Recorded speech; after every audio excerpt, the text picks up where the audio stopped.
प्रिय छात्रों, आज हम कक्षा 10 हिंदी विषय के अंतर्गत कवि बलराम नरेश त्रिपाठी जी की कविता स्वदेश प्रेम को लेकर प्रस्तुत हुए हैं। यह कविता उनके काव्य संग्रह स्वप्न में संग्रहित है। बच्चों, ईश्वर द्वारा बनाई गई सार्वधिक अद्भुत रचना है जननी और जन्मभूमि, जो कि निस्वार्थ प्रेम का प्रतीक है।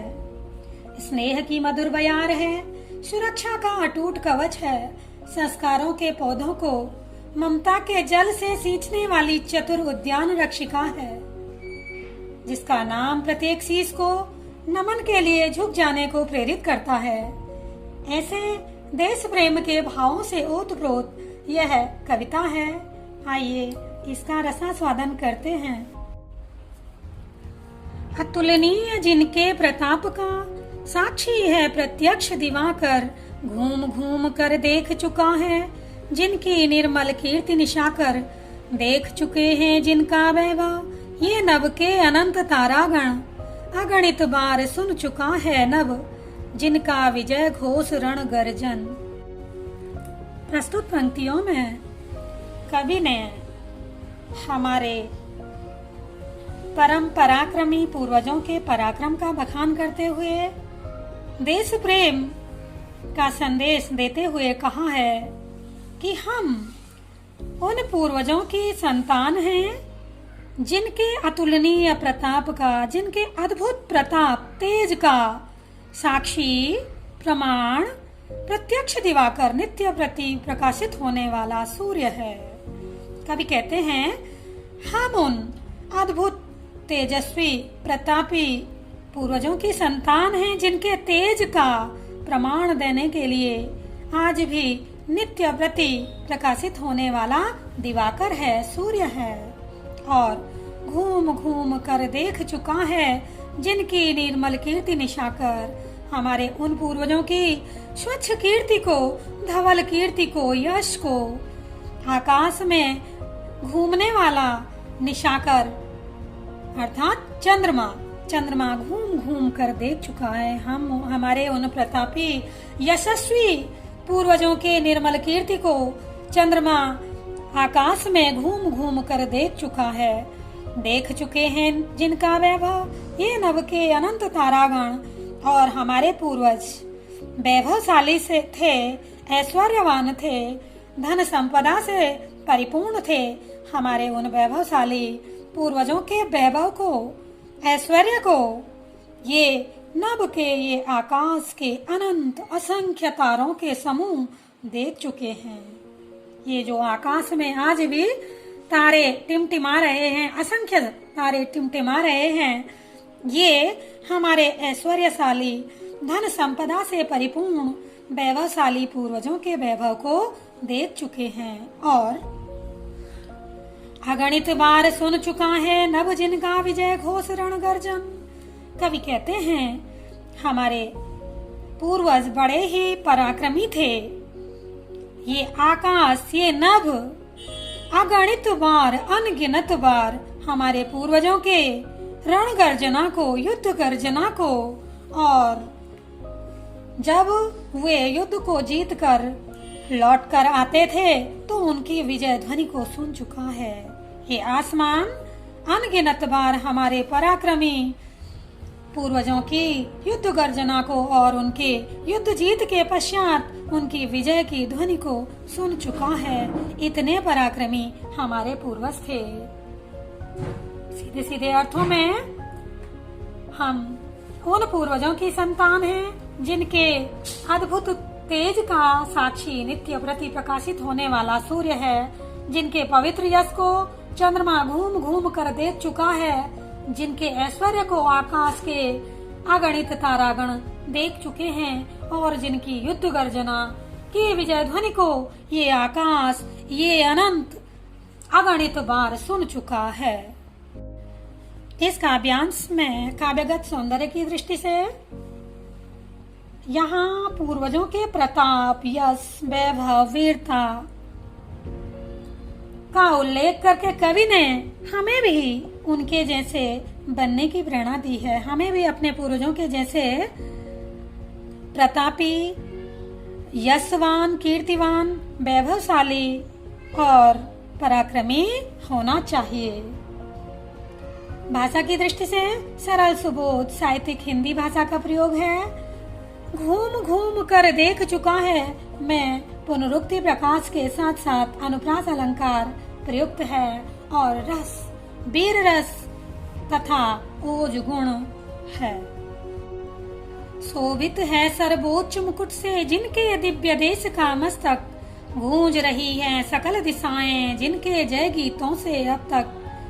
जिनकी महिमा का है अविरल साक्षी सत्य रूप हिम गिरिवर, उतरा करते थे विमान दल जिसके विस्तृत वक्ष स्थल पर। इस काव्यांश में कवि ने हमारे देश की गरिमामयी स्थिति पर प्रकाश डाला है। कवि कहते हैं, शोभित है सर्वोच्च मुकुट से जिनके दिव्य देश का मस्तक, हमारे उन पूर्वजों के इस दिव्य देश के मस्तक पर, इस अलौकिक देश के मस्तक पर सुशोभित है सर्वोच्च मुकुट।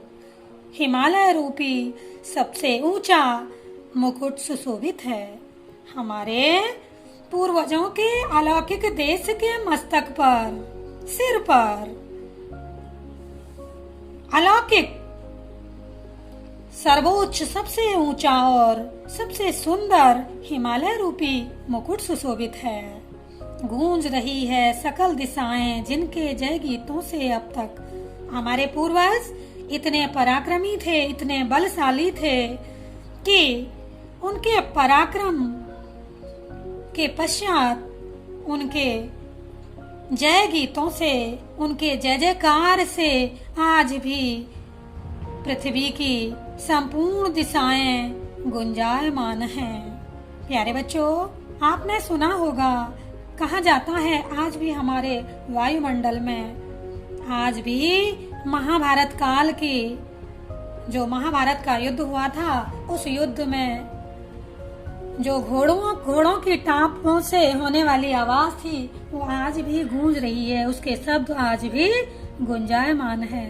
तो कवि कहते हैं कि हमारे जो पूर्वज थे, पराक्रमी थे, बलशाली थे, उनके जय गीतों से आज भी इस देश की संपूर्ण दिशाएं गूंज रही हैं।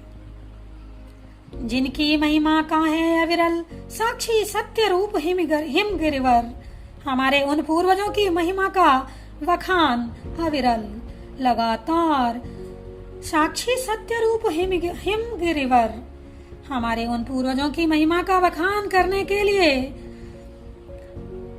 सत्य स्वरूप वाला हिमगिरी, हिमालय बर श्रेष्ठ हिमालय आज भी खड़ा है। हमारे उन महिमाशाली पूर्वजों की महिमा का वखान करने के लिए लगातार हिमालय श्रेष्ठ, सत्य स्वरूप वाला हिमालय श्रेष्ठ आज भी खड़ा है।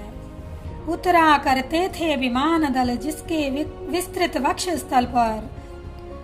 हम लोग आज ये सोचते हैं कि हमने बहुत उन्नति की है, बहुत तरक्की की है, ये वाला विमान बना दिया, राफेल आ गया, अणुबम बना लिए, परमाणु बम बना लिए और हम विज्ञान के क्षेत्र में बहुत आगे निकल गए हैं। ऐसा नहीं है, हमारे पूर्वज हमसे कहीं आगे थे।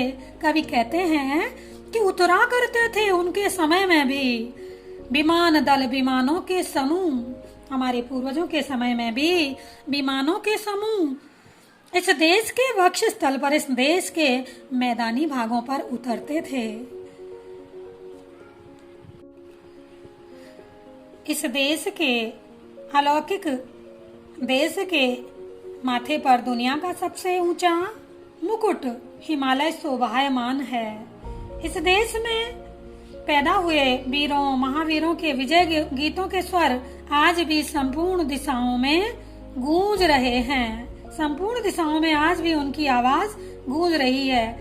इन विभूतियों, इन पराक्रमी योद्धाओं के पराक्रम का साक्षी आज भी सत्य स्वरूप वाला हिमालय है।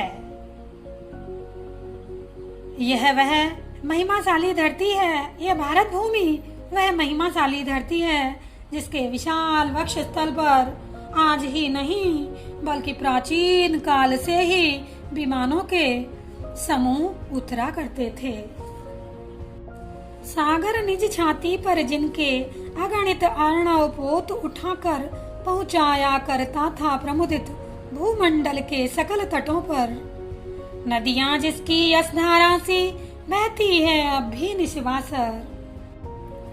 इन पंक्तियों में भी कवि ने हमारे पराक्रमी पूर्वजों के गौरवमयी इतिहास की महिमा का बखान करते हुए कहते हैं कि आज ही समुद्र में यातायात नहीं होता है। हमारे पूर्वजों के समय पर भी ये सागर निज छाती पर, अपनी छाती पर, यानी सागर में, समुद्र में ये सागर अपनी छाती पर अनगिनत अर्णव पानी के पोतों को, जहाजों को उठाकर पहुंचाया करता था प्रमुदित प्रसन्न मन से अपनी लहरों पर भूमंडल के सकल तटों पर, पृथ्वी के संपूर्ण तटों पर पहुंचाता था।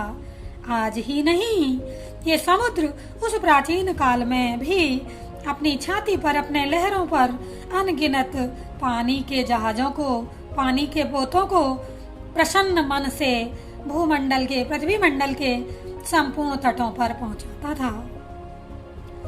नदियां जिसकी यस्सारा से बहती है अब भी निस्वासर। कवि कहते हैं आज भी हमारे उन प्रतापी पूर्वजों के शौर्य का वखान करने के लिए, उनके यशोगान करने के लिए आज भी रात दिन निस्वासर, रात दिन बहती रहती है।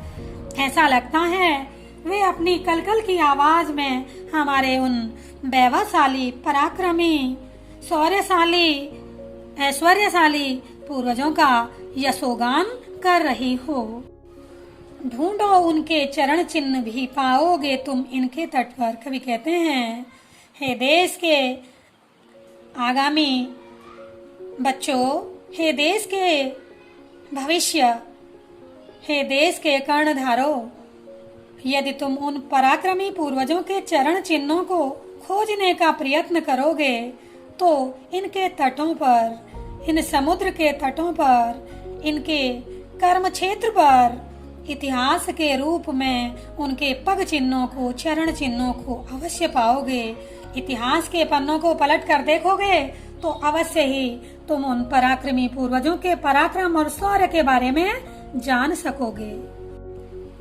आगे, विश्वत रेखा का वासी जो जीता है नित हाँप हाँप कर, रखता है अनुराग अलौकिक वह भी अपनी मातृभूमि पर। ध्रुववासी जो हिम्मे तम में जी लेता है कांप कांप कर, वह भी अपनी मातृभूमि पर कर देता है प्राण न्यौछावर। प्यारे बच्चों, ये जो काव्यांश है ये परीक्षा की दृष्टि से अत्यंत महत्वपूर्ण है। अनेकों बार ये परीक्षा में पूछा जा चुका है, इसलिए ध्यान से इसको सुनेंगे और समझेंगे। कवि कहते हैं कि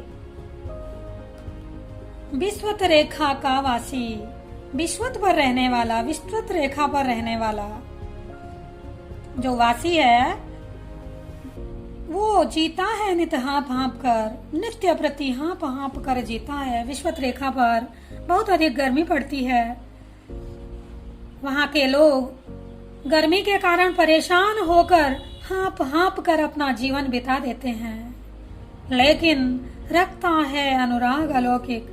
लेकिन वे लोग भी अलौकिक अनुराग रखते हैं अपनी मातृभूमि पर, अपनी जन्मभूमि पर, अपने देश पर अनोखा प्रेम रखते हैं। जबकि उनका देश तो, उनके देश का जीवन तो बड़ा ही कठिन है, गर्मी के कारण परेशान रहते हैं, पूरे जीवन गर्मी में ही उनका कट जाता है, गर्मी में ही पूरा जीवन व्यतीत हो जाता है। लेकिन वे लोग भी अपनी मातृभूमि पर अनोखा प्रेम रखते हैं। दूसरी ओर ध्रुववासी जो हिम में तम में, ध्रुववासी ध्रुवों पर रहने वाले लोग, आपने सामाजिक विज्ञान में अक्षांश देशांतर रेखाओं के बारे में पढ़ा होगा, ध्रुवों के बारे में पढ़ा होगा, जो विश्वत से दूर, विश्वत तो बिल्कुल सेंटर में है, बीच में है, जहाँ की सूरज बहुत तेज चमकता है, बहुत गर्मी रहती है, वर्ष भर गर्मी रहती है, और ध्रुवों पर पूरे वर्ष ठंडा रहता है, बर्फ से ढका हुआ रहता है ध्रुव। तो कवि कहते हैं कि ध्रुववासी ध्रुवों पर रहने वाले लोग हिम में तम में जी लेते हैं, हिम में बर्फ में और तम में कोहरे से बने हुए अंधकार में नित्य प्रति कांप कांप कर अपना जीवन बिता लेते हैं, वह भी अपनी मातृभूमि पर। लेकिन वे लोग भी अपनी मातृभूमि पर, अपने देश पर समय आने पर अपने प्राणों को न्यौछावर करने के लिए तैयार रहते हैं। वे भी अपनी मातृभूमि से अलौकिक प्रेम करते हैं। इसलिए हमें भी अपनी मातृभूमि पर अटूट निष्ठा, श्रद्धा, प्रेम बनाए रखना चाहिए। भूमध्य रेखा पर भयंकर गर्मी पड़ती है। वहाँ पर रहने वाला व्यक्ति नित्य प्रति हाँफ हाँफ कर अपना जीवन व्यतीत कर लेता है, फिर भी वह अपनी जन्मभूमि के प्रति अद्भुत प्रेम रखता है। और ध्रुवों पर बर्फ जमी रहती है तथा कोहरे से अंधकार छाया रहता है। वहाँ के निवासी ऐसे भयंकर ठंडे प्रदेश में भी कांप कांप कर अपना जीवन व्यतीत कर लेते हैं, किंतु वे भी अपनी जन्मभूमि के लिए, अपने प्राणों का बलिदान करने के लिए सदैव तत्पर रहते हैं। काव्यगत सौंदर्य की दृष्टि से इस काव्यांश में देश प्रेम का प्रतिपादन करते हुए कवि ने युवा पीढ़ी को, भावी पीढ़ी को प्रोत्साहित किया है। विषय के अनुरूप सरल प्रवाहमयी हिंदी भाषा का प्रयोग है। हाँप हाँप कर और कांप कांप कर में पुनरुक्ति प्रकाश के साथ साथ अनुप्रास अलंकार प्रयुक्त है। पूरी कविता में ओज गुण के साथ वीर रस प्रयुक्त किया गया है।